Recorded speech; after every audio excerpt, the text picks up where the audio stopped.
నమస్కారం. ఏటీవీ న్యూస్కు స్వాగతం. ముందుగా ప్రధానాంశాలు. భారత్ బ్రిటన్ మధ్య స్వేచ్ఛా వాణిజ్య ఒప్పందం 99% ఎగుమతులపై తగ్గనున్న సుంకాలు. భారతీయులను నియమించుకోవద్దు, అమెరికా టెక్ కంపెనీలకు ట్రంప్ హెచ్చరిక.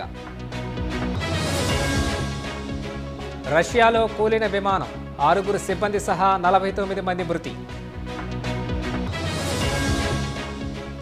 థాయిలాండ్, కంబోడియా మధ్య ఉద్రిక్తత, సైనిక ఘర్షణల్లో 12 మంది మృతి.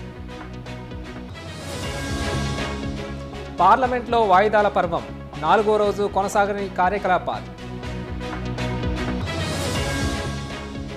ముంబై రైళ్లలో పేలుళ్ల కేసు, బాంబే హైకోర్టు తీర్పుపై సుప్రీంకోర్టు స్టే.